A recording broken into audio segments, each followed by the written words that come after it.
Judaism that I believe exists. I don't know that it exists. I'm postulating that it exists because of the nature of what they've done.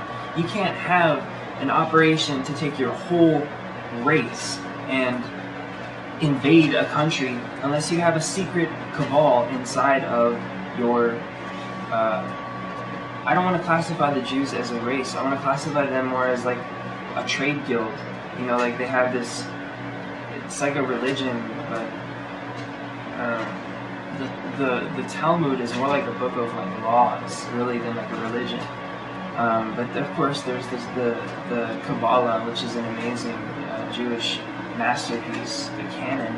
I don't even want to call that Jewish because it's been around for so much longer than the Jews supposedly. It's something that's inherent in a lot of different cultures, of the tree of life and the idea of these concepts. Like in the Sumerian culture, you'll find the tree of life everywhere, just how it looks in the Kabbalah with the 32 paths. And there's also a drawing in the Nazca in Peru, the Nazca lines. One of the drawings shows the tree of life from the Kabbalah perfectly. So a lot of these cultures have these things that the Jews claim as their own, but it's definitely inherited from pre-Diluvian civilizations, Atlantis or Lemuria. Just because of the nature of where it's found throughout the world, it has to have been logically. The North American or the South American Indians couldn't have came up with it themselves. It's impossible because they drew it so perfectly in the Nazca lines as to what it exactly looks like from the Kabbalah. They had to have known about it from a common origin point. But anyway, we're not dissecting the Jewish religion here. We're talking about an invasion that happened.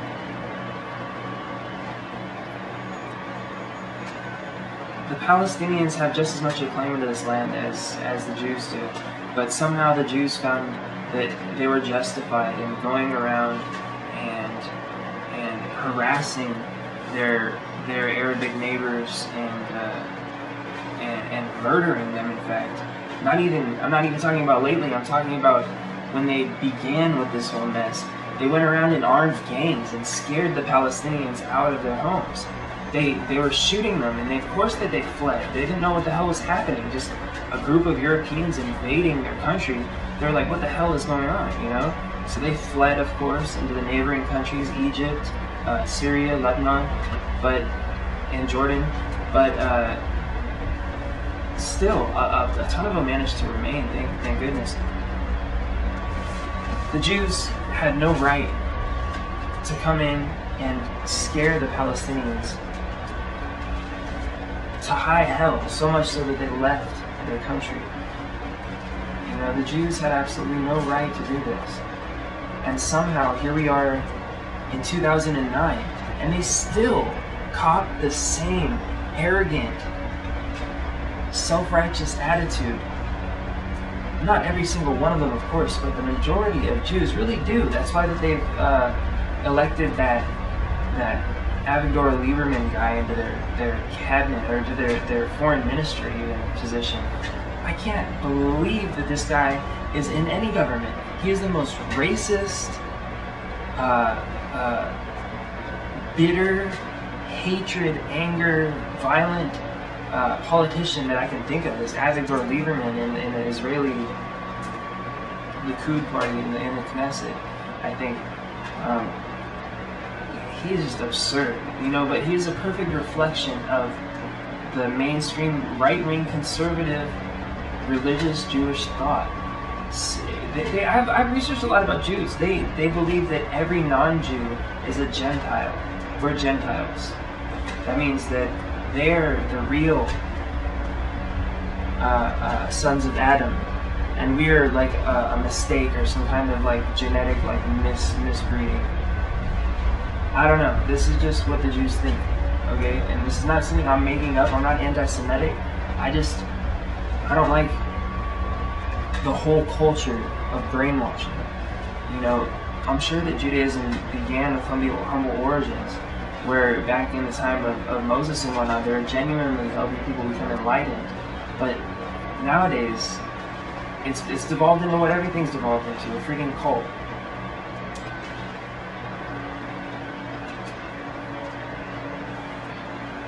honestly, I don't know what the Palestinians are going to do about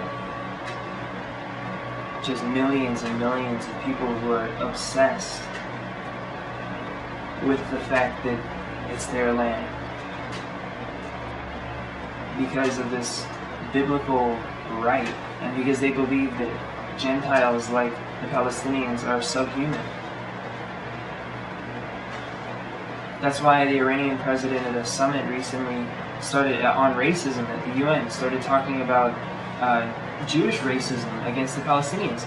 And so many, there's like 80 people or 50 people that got up and left the convention because Ahmadinejad started talking like this, and they said, oh, he's doing propaganda or whatever.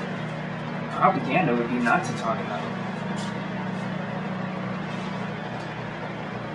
But really, that's what spawned this whole invasion, is this Jewish racism and this self-righteousness and this arrogance. I'm not saying if you're Jewish, hey, I'm not saying that you're self-righteous and arrogant, I'm talking about your religion. Not what it began as, but what it's become, because of people's own interpretations of what these books mean.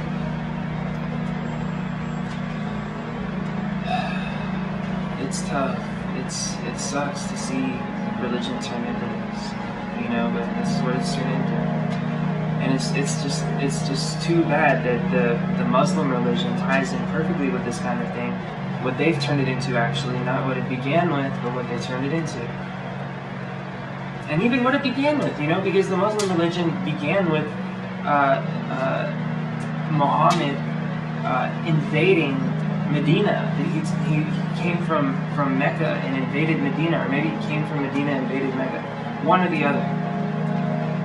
But it began with an invasion of a whole city and slaughtering in the name of God. That's how this religion began. So I mean, it was just a match made in hell when the Israelis invaded an Arab land, a Muslim land, and then tried to call it their own. That's just a match made in hell, because the interpretation from the Muslim perspective is that the Muslims are the chosen ones and the Jews are the infidels. So it's like a completely catch-22 situation. You know, I'm starting to suspect that there's some Illuminati thing going on here, because what this does is exactly what the Illuminati's goal here, their modus operandi is, which is to bring the deep-rooted evils out of society so that we can observe them and fix them, and then evolve and never have it happen again. I think that that's what they're doing with this racism, this self-righteous. This is what got us into World War II. This is what began World War II. Was this self-righteous racism that the Germans were developing with their Volkslicht ideology, which was that it was like a mixture. I remember reading that this word Volkslicht doesn't have an actual definition in English, but it's a mixture of like a type of like nostalgia for German folklore and like this feeling of racial superiority. That's exactly what the Jews are operating on. The same thing that the Nazis were operating on when they killed the Jews. You know, God, He's got a sense of irony. This is too much. It's too much. You know, it's crazy. It's absolute insanity. But anyway, so